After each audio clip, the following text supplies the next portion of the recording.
Hey everyone! Before we start, I wanted to say that this guide covers the PlayStation 4, Vita and Switch versions of the game, as well as the PC version, so if your knowledge in Japanese is limited, you can just follow along. So, let's start from the beginning. What is a mag? Mags are little companions that boost your character stats and provide some help during battle.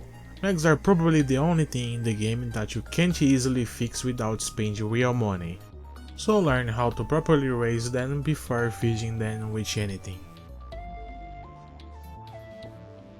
You get your first mag by completing Coffee's client order right at the start of the game, where she gives a basic explanation on how to use mags. The first thing you need to do is to equip it. After that you will notice a battery-like icon above its head, or a fuel-like icon if you're playing the Vita version of the game. This means that your mag is hungry and needs to be fed with items to grow and be able to support you.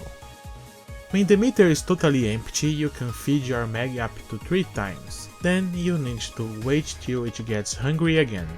The time necessary for it varies, as the meter will deplete with normal pass of time, and every time the mag uses one of its trigger actions in battle. The maximum level a mag can be raised to is 200, and for each level it gains, it will add a point in your character stats. Depending how you feed your mag, it will influence their appearance, type of attack, and their trigger actions. Okay, so this is the important part that you don't wanna mess up. Everything else on the mag can be changed for a little cost, but resetting its levels comes at a high price. The most cost-efficient way to raise a mag is to feed it a couple rare weapons of the desired stat you want to raise. Then feed it a furniture to counterbalance the undesired raise of the dex stat, in case you're going for a full attack mag. As the mag gains levels, the items fed to your mag will become less fulfilling and will take more and more for its subsequent level up. After it has reached a certain level, it will evolve. First form at level 30, second at level 100. After that it will not change forms again unless you use an item device to do so, but those will be pretty cosmetically. You can get mag devices that change its appearance from the player shop, or get rewarded one from playing the game, like doing bingo cards. So, what's the best build for a mag? It just depends on what class you plan on playing. If you want to main something like Hunter or Fighter, you should have a mag with 200 S attack. If you want Force or Attacker, 200 T attack, and so forth. You got the idea. So check what's the optimal stat for the class you want to play before raising your mag.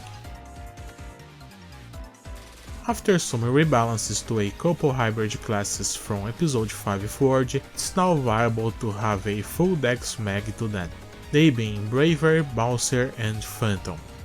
Since they have a skill that for each point your mag has in dex, you get a point in 2 other attack stats. Be aware that if you go this route, your mag will be pretty much useless for any other class, so unless you are sure you wanna go for this class's hybrid builds, just raise your mag covering one of the main 3 types of attacks. After you progress a bit more into the game, probably around the time you make to the super hard difficulty, you can raise a mag to level 200 in just a few minutes by using food items. Food items can be bought in the player shop or exchanged in the Photon Stone shop. 2 Photon crystals will yield you 3 food devices. The advantages of food devices over feeding regular items are 2. You can give as many as you want to your mag without having to wait for your mag to get hungry, and that you don't have to worry about the stat increase in multiple areas, as they only increase one specific stat. At the making of this video, to feed a mag from 1 to 200 using only food items costs around 3 to 4 million meseta, either buying food devices straight from player shop or buying photon crystals to exchange. It's the mag main form of attack. Simple attack that the mag will do to enemies occasionally, doing very little damage, and will be according to how it was raised: strike, range or attack. Trigger actions are actions that the mag will perform at certain conditions, like healing on when your HP is low, restoring some PP on area change, or even make you invincible for a short period of time when the Photon Blast is full. The mag starts with 3 trigger actions slots at level 1. You will get more slots and learn new trigger actions as it levels up. It can be taught other actions using mag devices that you get from the Photon shop or as rewards while playing the game.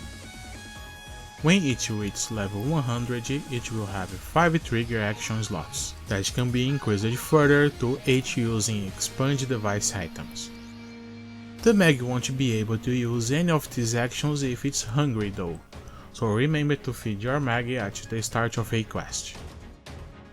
Regardless of what main attack or trigger actions it has, you can always change them using device items later on. When your mag reaches level 200, it can use a special mag action. It's basically the same as trigger actions, but they only trigger during boss encounters, being they a field boss or an emergency quest rage boss. The type of attacking mag that you will have will determine which special trigger it will have at the level 200. Special Strike. Your character will be surrounded by slashes that hurt nearby enemies and restore PP while increasing your attack for 20 seconds. Special Ranged. Your mag will do a barrage of shots at your target doing damage and recovering PP for 20 seconds. Special Tech reduces the cast time on techniques by 20% for 20 seconds. Special Dex reduces damage taken by 60% and prevents knockback for 5 seconds. Autos, of course, can be changed using a special trigger action device from the X-Cube shop. Photon Blast is your mag's ultimate attack, and will summon a Photon Beast to help you out. Your mag will be able to use Photon Blast when it reaches level 30.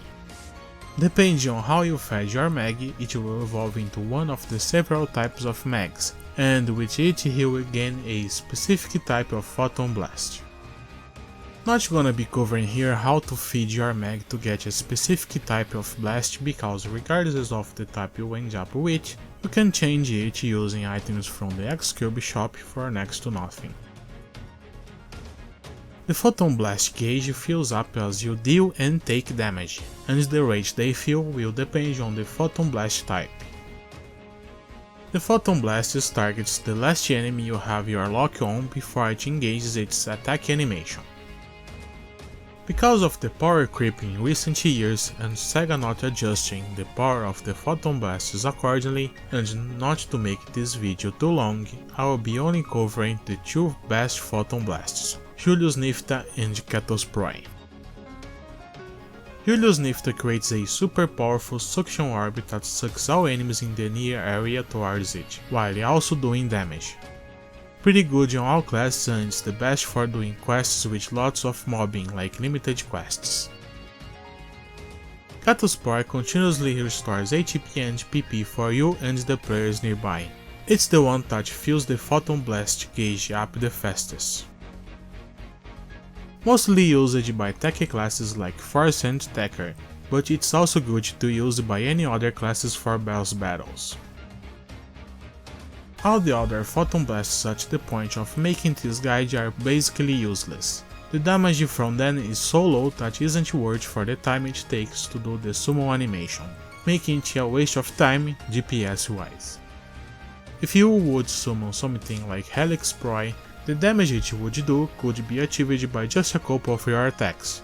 Not to mention that sometimes the attacking Photon Beast will even miss their target completely. The only exception to that is if you're using a weapon like Ares NET or Austere NET, with their potentials Phantasmal Gift and Darkness Illusion, which change its effects based on what Photon Blast you have. To chain a Photon Blast, you simply need to hold the Photon Blast skill button alongside the other players in your party. When everyone is in the summon stance, just release the button and everyone will summon their Photon Blast at the same time, increasing the effect change duration of all Photon Blasts. The more people chaining, greater the effects. You might be like, oh, but I already fed a bunch of crap I had lying around, and now my mag looks like this. If you just message up 1 point or 2, it might be worth to reset that using a mag level down device. They cost 50 X-Cube per point level reset. So it's not viable to use a bunch of those considering the amount of time you would need to play to gather the amount of cubes to reset, let's say 10 points. It's easier to just buy a new mag using AC. So, if you really message up your mag or simply want to have more than 1 mag per character, you can either buy a mag reset pass that costs 500 AC or 500 yen, roughly $5, or you can buy a new mag for 300 AC or 300 yen, roughly $3, and that's what most people do. Also, most people have one type of attack mag for each character, since you can make up 3 characters for free, covering all types of attack. That covers about everything I could think for this guide. Hope I was able to help out. If you have any suggestions for other guides, please don't say a fixed guide.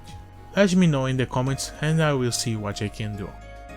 And if you need some help, you can catch up with me live on Twitch. Link is in the video's description. Thank you for watching, hope you can catch up with me next time, take care.